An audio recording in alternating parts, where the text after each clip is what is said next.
শিম্বিগোত্রীয় উদ্ভিদের মূলে নাইট্রোজেন সংবন্ধন বা নাইট্রোজেন ফিক্সেশন কিভাবে হয় সেটা নিয়ে আমরা মূলত আলোচনা করতে চলেছি।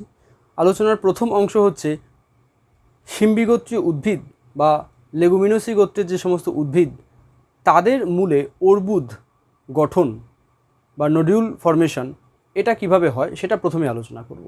তারপরে আমরা দেখব যে নাইট্রোজেন ফিক্সেশনের যে বায়োকেমিক্যাল প্রসেস সেটা ঠিক কী। আমরা এখানে যেটা দেখছি এটা একটা রুটের সেকশনাল পার্ট আর কি। ধরা যাক এটা একটা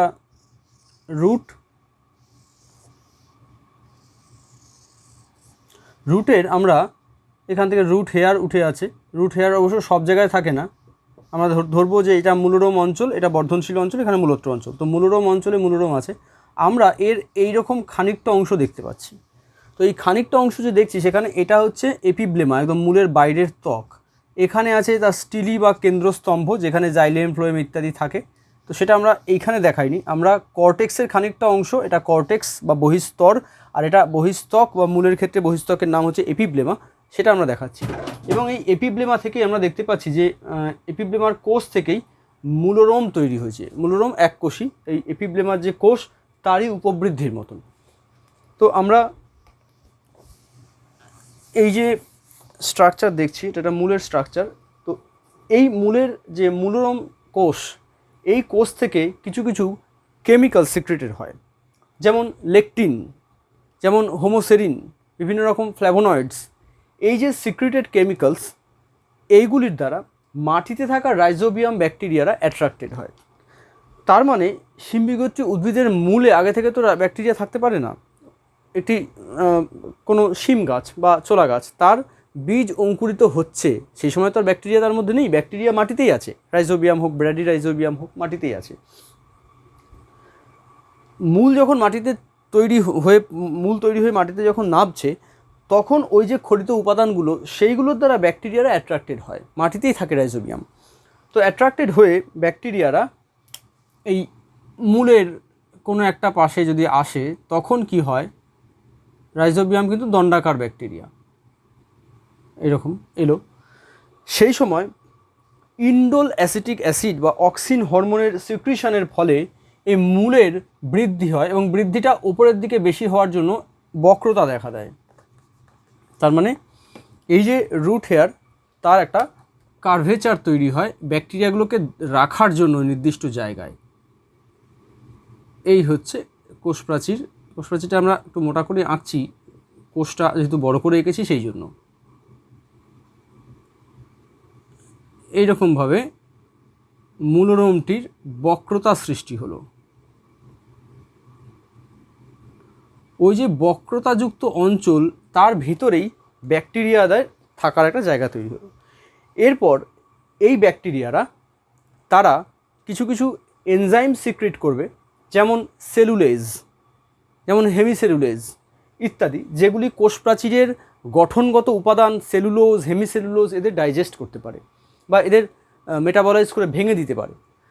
তো ওই সমস্ত সেলুলোজ, হেমিসেলুলোজ উৎসেচকের প্রভাবে ব্যাকটেরিয়ারা এই যে কার্ভেচার রুট হেয়ারের, তার কোনো একটা জায়গায় ভাঙন ঘটায় বা বিশ্লেষণ ঘটিয়ে ছিদ্র তৈরি করে কোষ প্রাচীরে, এবং ওই যে ছিদ্রযুক্ত অংশ, সেই অংশ দিয়েই রাইজোবিয়াম বা ওই জাতীয় ব্যাকটেরিয়ারা ভেতরে প্রবেশ করে। এই প্রথম সংক্রমণের ঘটনা শুরু হয়। এরপরে এই পুরো ভেতরটা জুড়ে রাইজোবিয়ামরা বিস্তৃত হয়। মূলরোমের ভেতর থেকে রাইজোবিয়ামদের একটা বিস্তার ঘটতে দেখা যায়, অর্থাৎ এর ভেতরে রাইজোবিয়ামরা থাকছে।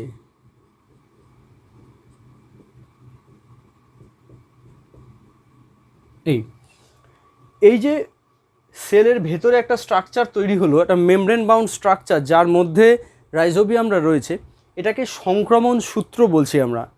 সংক্রমণ সূত্র বা ইনফেকশাস থ্রেড। এরপরে এই সংক্রমণ সূত্রের আরও বৃদ্ধি ঘটবে। এটা এই এপিব্লেমা স্তর থেকে কর্টেক্স স্তরের ভিতরে বিস্তৃত হবে, অর্থাৎ এই সেল ওয়ালকে ডাইজেস্ট করে এটা ক্রমশ ভেতরে বিস্তৃত হবে কর্টেক্সের মধ্যে, এবং শাখা প্রশাখাও বিস্তার করবে। তাহলে এই সংক্রমণ সূত্র এবার মূলের ভেতরে কর্টেক্স অঞ্চলে বিস্তৃত হচ্ছে। কর্টেক্স অঞ্চলে সংক্রমণ সূত্রের বিস্তার ঘটেছে, তার মধ্যে রাইজোবিয়ামরা আছে।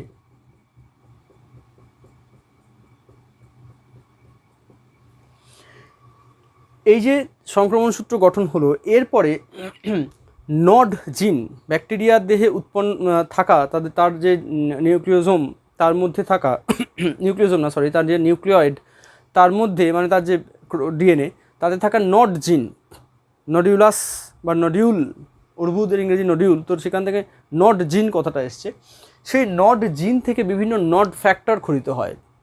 নড ফ্যাক্টর মানে কিছু এনজাইম, কিছু প্রোটিন যারা সেল ডিভিশনকে প্রমোট করে।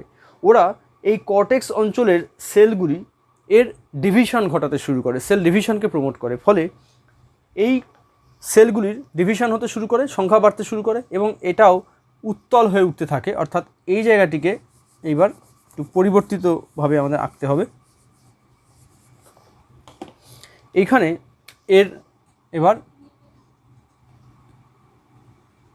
বৃদ্ধি ঘটতে থাকে, এবং বৃদ্ধি ঘটে, আমি একেবারে নডিউলটা একেই দেখিয়ে দেবো পুরোটা।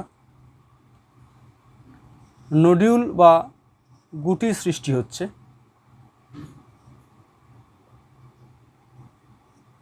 বা অর্বুদ যাকে আমরা বলছি।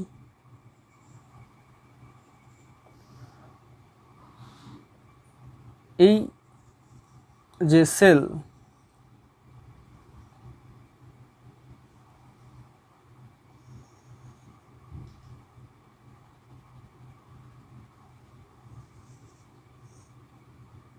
তাদের গ্রোথ আমরা দেখতে পাচ্ছি, এখানে সেলের নাম্বার বেড়েছে,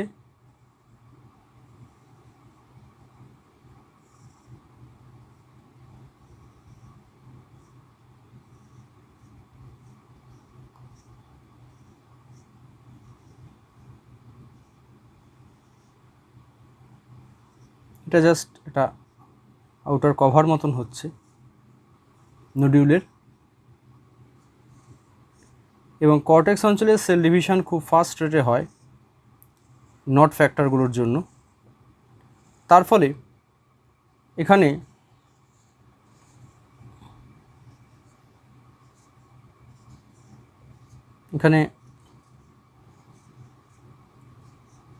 আমরা দেখতে পাচ্ছি যে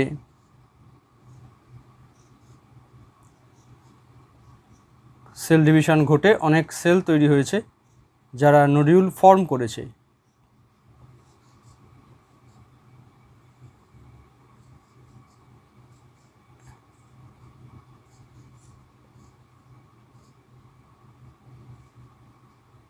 আমরা এখান থেকে এবার কর্টেক্সের সেলগুলো যেমন হয় সেরকম এঁকে দেবো। তো এই যে বহু সংখ্যক কোষ এখানে তৈরি হয়েছে, এরপরে এই সংক্রমণ সূত্রগুলি এই নডিউলের ভেতরে বিস্তৃত হবে। নডিউলের ভেতরে সংক্রমণ সূত্রের বিস্তার ঘটবে। আমরা সিঙ্গল সেলকে বড় করে দেখব এরপরে।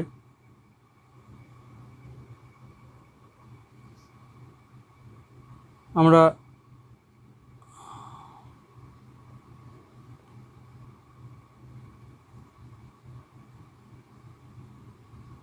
এটার অতটা আঁকতে পারবো না, এখানে এটাকে বড় করে আমাদের দেখাতে হবে।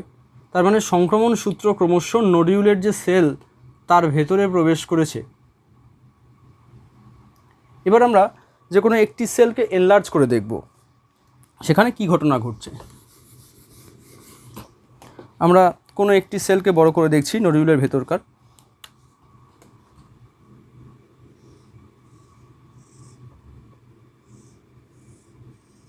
ধরে নিলাম এটাই একটি ওই নডিউলের ভেতরকার সেল, মানে প্ল্যান্ট সেল। আশেপাশে আরও অনেক সেল আছে।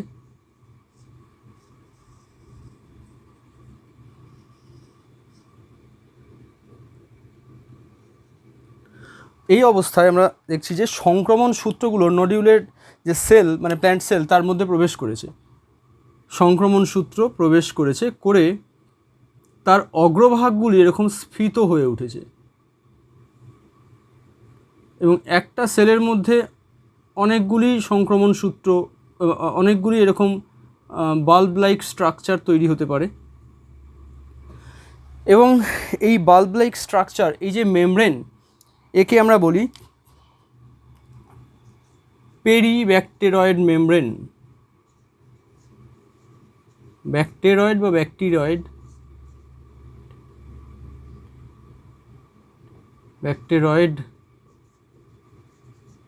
মেমব্রেন।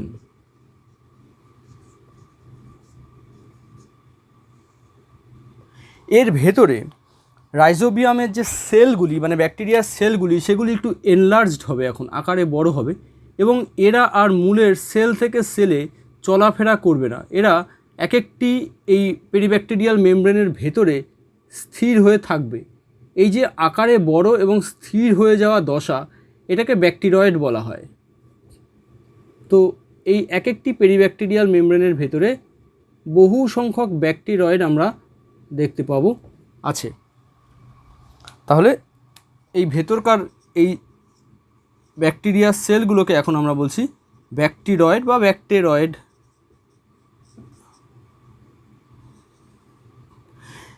এবং এই যে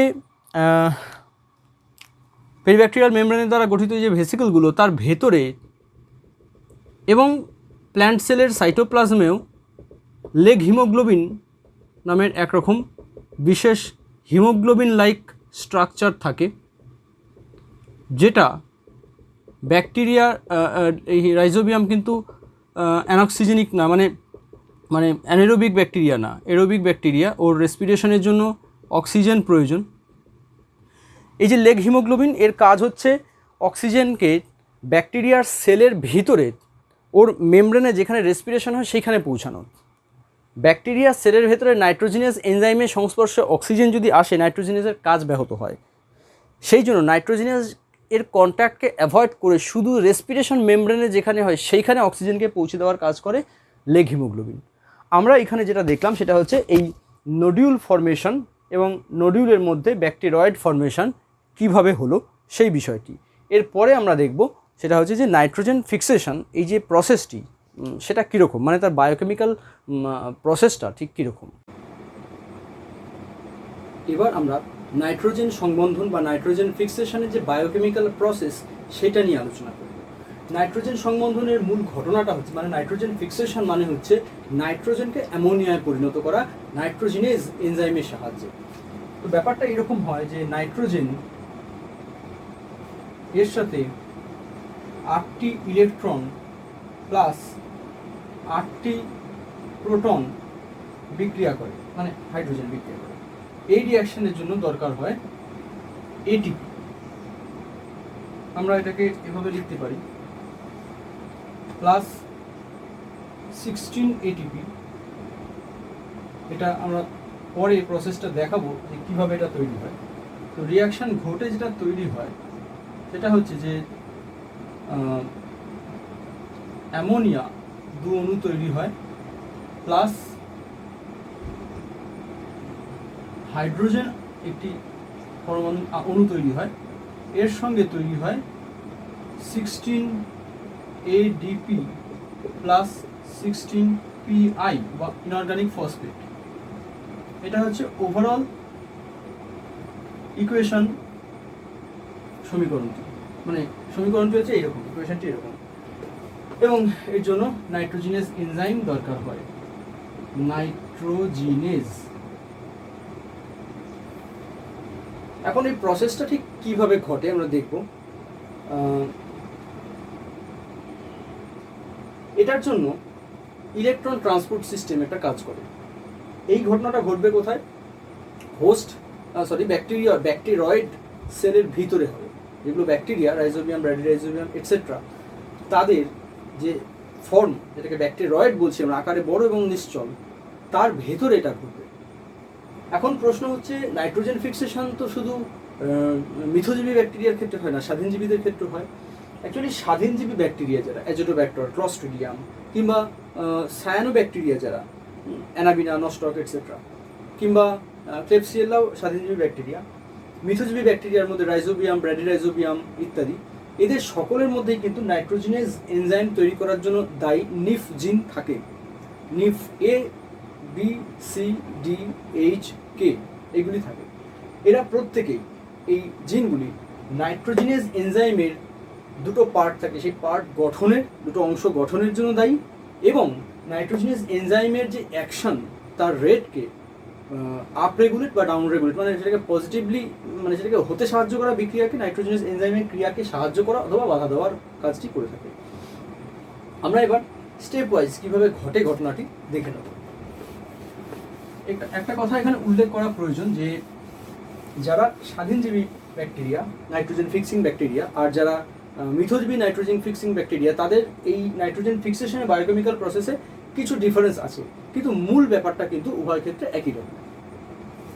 প্রথমে আমরা দেখব যে সালোক সংশ্লেষ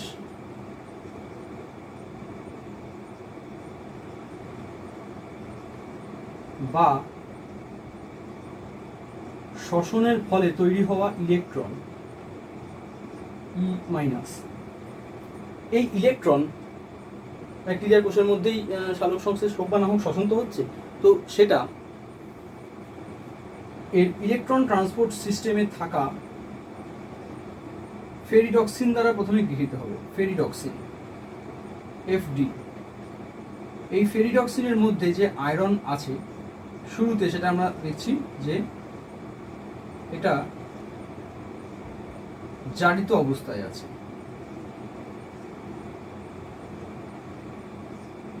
এটা ইলেকট্রন নিলে বিজারিত হবে, অর্থাৎ বিজারিত অবস্থায় আসবে, অর্থাৎ ফেরিডক্সিন তখন এর আয়রন, এটাকে আমরা Fe2+ লিখব। এর মানে হচ্ছে এটি এখন বিজারিত অবস্থায় এসছে, বিজারিত অবস্থা। এই বিজারিত ফেরিডক্সিন এটা তার ইলেকট্রন ত্যাগ করবে। এবার ইলেকট্রন ত্যাগ করে এ আবার জারিত হবে, আগের অবস্থায় চলে আসবে, এবং এর ভেতরকার ফেরাস আয়রন আবার ফেরিক অবস্থায় চলে আসবে। এই সময় এই যে ইলেকট্রন বর্জন করছে, সেই ইলেকট্রনকে গ্রহণ করবে নাইট্রোজেনেজ এনজাইমের দুটো পার্ট থাকে, দুটো একক থাকে। একটিকে বলছি আমরা ডাইনাইট্রোজেনেজ রিডাক্টেজ। সেই ডাইনাইট্রোজেনেজ রিডাক্টেজ যে পার্টটি, মানে নাইট্রোজেনেজ এনজাইমের একটা পার্ট, তাতে iron sulphur complex, protein complex থাকে। আমরা সালফারটাকে এখানে বাদ দিচ্ছি, আয়রন প্রোটিন একক বলছি এটাকে, আয়রন প্রোটিন। এর মধ্যে আয়রন কি কন্ডিশনে আছে? এর মধ্যে আয়রন কিন্তু Fe3+ অবস্থায় আছে, অর্থাৎ 3+। এইটি এই ইলেকট্রন গ্রহণ করে, ইলেকট্রন ছাড়লো, এ নিল, নিয়ে এ নিজে হবে কি বিজারিত হবে। তার মানে এটা কি অবস্থায় আছে? এটা আছে জারিত অবস্থায়। তো আয়রন প্রোটিন এটি জারিত অবস্থা থেকে ক্রমশ এটা বিজারিত অবস্থায় পৌঁছবে এটি ইলেকট্রন গ্রহণের পর। এর আয়রন Fe এখন 2+ হয়ে গেল। এটিকে আমরা বলছি এর বিজারিত অবস্থা।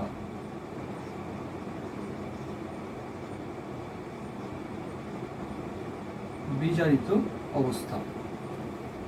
এবার এই বিজারিত আয়রন প্রোটিন যে পার্ট, ডাইনাইট্রোজেনাস রিডাক্টেজের একটা অংশ, সেইটি আবার ইলেকট্রন ত্যাগ করে তার জারিত অবস্থায় আসবে। আসলে ইলেকট্রন ত্যাগ করে জারিত অবস্থায় ইলেকট্রন ত্যাগ করবে, সেই ইলেকট্রনকে গ্রহণ করবে। ইলেকট্রন গ্রহণ করবে মলিবডেনাম আয়রন প্রোটিন। আমি সংক্ষেপে পি লিখলে অবশ্য ফসফরাস বোঝাবে, আমি প্রোটিনই লিখছি।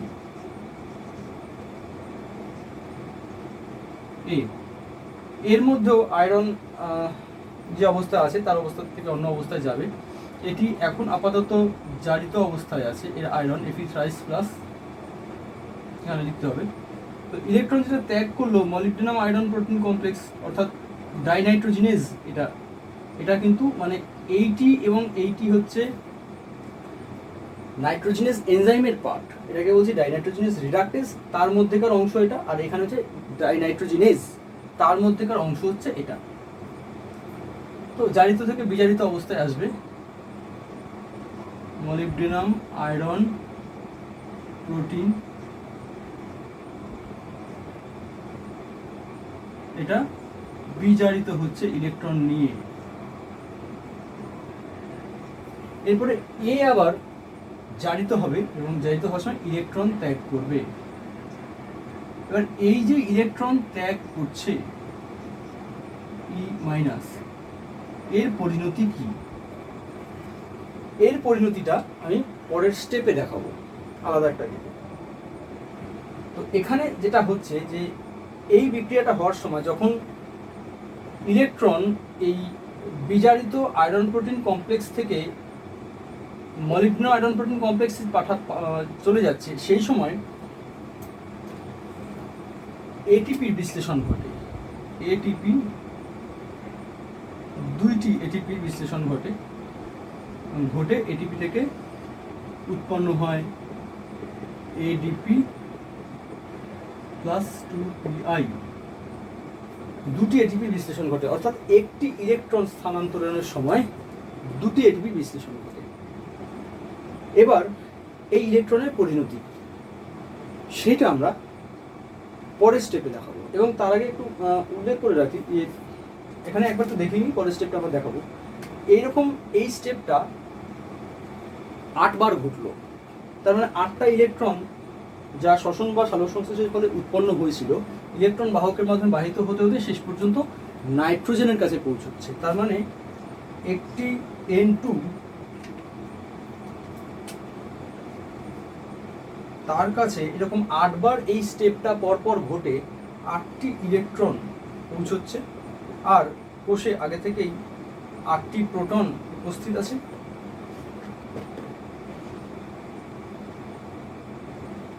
এটা মিলে তৈরি হচ্ছে অ্যামোনিয়া। এখানে লক্ষণীয় যে দুটো নাইট্রোজেন, এটা আমি দেখলাম দুটো নাইট্রোজেন, 3 দুগুণে 6টা হাইড্রোজেন, এখানে হচ্ছে 8টা, তাহলে 6টা এখানে ব্যবহার হলো, 6টা প্রোটন 6টা ইলেকট্রন এখানে কাজে লাগবে। বাকি দুটো প্রোটন বাকি দুটো ইলেকট্রন মিলে তৈরি হবে একটি হাইড্রোজেন H2। এবং এটাও কিন্তু কয়েকটা স্টেপের মাধ্যমে ঘটবে, 3টে স্টেপের মাধ্যমে ঘটবে। আরেকটা কথা বলে রাখি, এই অ্যামোনিয়া অত্যন্ত বিষাক্ত। এরপরে কি হয়, এই অ্যামোনিয়া যেটা বিষাক্ত সেটা খুব তাড়াতাড়ি হাইড্রোজেন এবং প্রোটন নিয়ে অ্যামোনিয়াম আয়নে পরিণত হয়, NH4+। NH4+ এটা খুব দ্রুত গ্লুটামিক অ্যাসিডে পরিণত হয় জৈব অ্যাসিডের সঙ্গে বিক্রিয়া করে কোষের মধ্যে। গ্লুটামিক অ্যাসিড এক ধরনের অ্যামাইনো অ্যাসিড, সেটা প্রোটিন তৈরিতে অংশগ্রহণ করে। এইভাবে নাইট্রোজেন এটা অ্যামোনিয়া ফর্মেশন, সেখান থেকে অ্যামোনিয়াম আয়ন ফর্মেশন, সেখান থেকে glutamic acid amino acid formation হয়ে তারপর প্রোটিনের অংশে পরিণত হয়, অর্থাৎ নাইট্রোজেন প্রোটিনের মধ্যে প্রবেশ করবে। এখন এই যে স্টেপটা, এই স্টেপটা কিভাবে ঘটে সেটা আমরা এটা মুছে দিয়ে দেখাচ্ছি। ইলেকট্রন স্থানান্তরের পর কিভাবে নাইট্রোজেন থেকে অ্যামোনিয়া গঠিত হয় সেটা আমরা দেখতে চলেছি। নাইট্রোজেন আমরা এটাতে দেখাই, নাইট্রোজেন এর সঙ্গে প্রথমে একটি প্রোটন এবং একটি ইলেকট্রন যুক্ত হয় একটি ধাপে। এর সাথে যুক্ত হচ্ছে একটি প্রোটন, একটি ইলেকট্রন। এর ফলে তৈরি হচ্ছে নাইট্রোজেনটাকে বলে রাখি, নাইট্রোজেনটাকে আমরা ডাইনাইট্রোজেন এভাবে দেখাতে পারি যে N ট্রিপল বন্ড N। এবার এর সঙ্গে হাইড্রোজেন যুক্ত হবে। তো হাইড্রোজেন যুক্ত হলে অ্যাকচুয়ালি দুটো হাইড্রোজেন যুক্ত হবে, দুটো ইলেকট্রন যুক্ত হবে। এর ফলে N ডাবল বন্ড N এবং একটি করে হাইড্রোজেন এর সঙ্গে সঙ্গে যুক্ত হবে। এটাকে আমরা ডাইমাইড বলবো, DIIMIDE, ডাইমাইড ফর্মেশন হবে। এরপর এই যে ডাইমাইড ফর্মেশন হলো, বা আমরা এভাবে লিখতে পারি NH ডাবল বন্ড NH, এর সাথে দ্বিতীয় পর্যায়ে আরও দুটি প্রোটন আরও দুটি ইলেকট্রন যুক্ত হবে, তার ফলে তৈরি হবে NH2 সিঙ্গল বন্ড NH2, যাকে আমরা বলছি হাইড্রাজিন। এরপর এই হাইড্রাজিনের সঙ্গে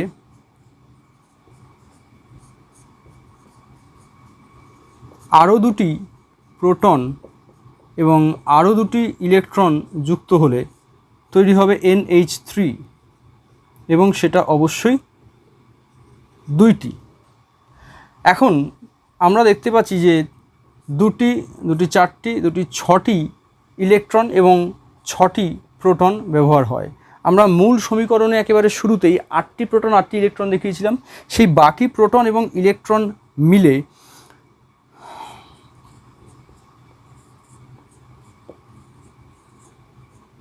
তৈরি হবে হাইড্রোজেন। এই পুরো প্রসেসটার জন্য মোট 8টা ইলেকট্রন লাগছে। আমরা দেখতে পাচ্ছি যে 2, 2, 4, 2, 6 আর হাইড্রোজেন তৈরির জন্য 2, 8। আমরা এর আগে যে ইলেকট্রন ট্রান্সফার দেখছিলাম ইলেকট্রন ট্রান্সপোর্ট সিস্টেমের মাধ্যমে, সেইখানে দেখতে পাচ্ছিলাম যে একবার একটি ইলেকট্রন ট্রান্সফার হচ্ছে, তাতে দুটি এটিপির ভাঙন ঘটছে। তাহলে এখানে 8টি ইলেকট্রন ট্রান্সফার হওয়ার সময় 8 দুগুণে 16টা এটিপির ভাঙন ঘটবে। তাহলে এই পুরো প্রসেসটার জন্য 16 অণু এটিপি ব্যবহৃত হচ্ছে। এবং এই প্রত্যেকটা স্টেপে, এই 3টে স্টেপ বলবো, প্রথম 3টে নাইট্রোজিনেজ এনজাইম ক্রিয়া করছে।